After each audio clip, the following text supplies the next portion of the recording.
আমি সরাসরি দেখে যেই তিনটা মত পেয়েছি মানান নিয়ে, তো সেই তিনটা মত আপনাদের সাথে শেয়ার করতেছি।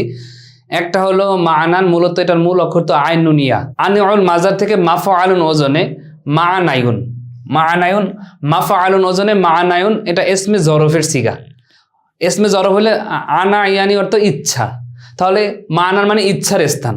আমরা তো মানা অর্থ করি না, এই মানা অর্থ ইচ্ছার স্থান, অর্থাৎ এটা ইচ্ছার স্থান কি মানে এটার একটা অর্থ আছে, আপনার ইচ্ছার স্থান, যে এটার মাধ্যমে আমি এই অর্থটা নেবেন এক কথায়, তখন এটা হবে ইচ্ছার স্থান ইসমে জরফ হিসাবে মানান।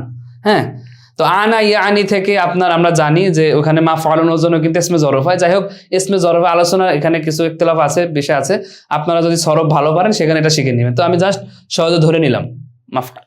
আর একটা মত পাওয়া যায় যে আপনার একটা মাসদার, একটা মিম আছে যেটাকে বলা হয় মাসদারে মিমি, অর্থাৎ আপনার কোনো শব্দের মূল অক্ষরের পর একটা মিম এসে বোঝায় এটা একটা মাসদার। হ্যাঁ, মানা অর্থ কি ইচ্ছা করা, কোনো অর্থ নেওয়ার ইচ্ছা করা, এরকম আর কি। তখন এটাকে বলা হবে মাসদারে মিমি, আর আইনুন ইয়া হলো মূল অক্ষর, এটাকে বলা হয় মাসদারে মিমি। মাসদারে মিমি নিয়ে আপনারা আলাদা স্টাডি করে নেবেন, ঠিক আছে? তো এই নিয়ে আমাদেরও লেখা আছে, আমাদের সাথে যোগাযোগ করলে আমরা লেখা দিয়ে দিতে পারবো। তো মানান, ঠিক আছে, গেল এটা।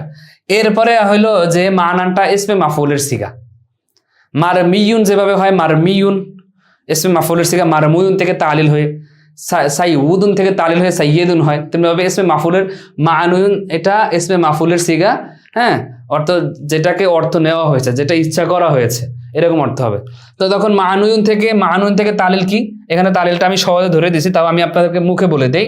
যদি আপনার দম্মার পরে ওয়াও তারপরে ইয়া হয়, হ্যাঁ, দম্মা পেশের পরে ওয়াও তারপরে ইয়া হয়, তাহলে ওয়াওটা ইয়া হয়ে যায় তালিল, তাহলে হয়ে যাবে কি এখানে এ ওয়াওটা ইয়া হয়ে গেল মানুয়ুন, মানুয়ুন, এই যেভাবে হয়ে যাবে মানুয়ুন। এরপরে এক জাতীয় দুই হরফ হলে একটা প্রথমটা দ্বিতীয়টার সাথে ইদগাম হয়ে যায়, তখন হবে কি মানুয়ুন, মানুয়ুন হবে। হ্যাঁ, মানুয়ুন থেকে আপনার এই পেশ ইয়া চায় তারপরে যেরকম, তারপর হয়ে যাবে মানিয়ুন। তো মানিয়ুন হয়ে তারপরে এভাবে বলা হয় যে খেলাফি কিয়াস মানায়ান হয়ে গেছে, মানান হয়ে গেছে। হ্যাঁ, মানুয়ুন ওটার ভিতরে আবার তালিল করলে, যে মানুয়ুন নুনকে ভেঙে তালিল করলে মানান হয়ে যায়। তো এই তালিলগুলো আপনারা শিখবেন। তো শিখলে মানুয়ুন থেকে তালিল কিভাবে হয়, মাফআলুন থেকে তালিল কিভাবে হয়, দেখেন মানায়ুন, এখানে আমি এটা ধরে দিই তাহলে বুঝতে পারবেন।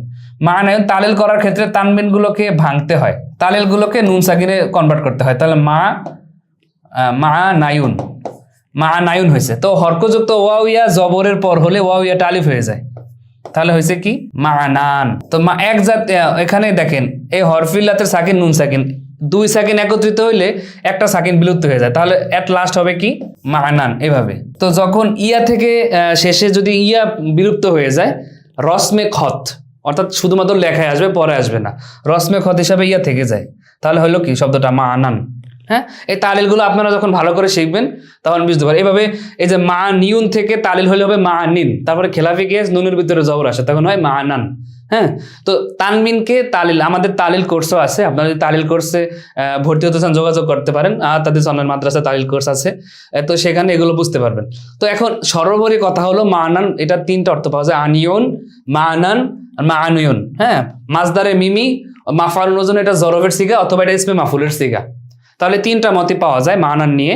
সর্বোপরি কথা হলো এটা অর্থ হয় অর্থ, ইচ্ছার স্থান, অর্থাৎ এই অর্থটা নেওয়া হয়েছে এখানে। মানি, আমরা বাংলায় বলি না মানি কি, এটা তুমি এটা দ্বারা কি ইচ্ছা করছো, এটার অর্থটা কি, এই আর কি।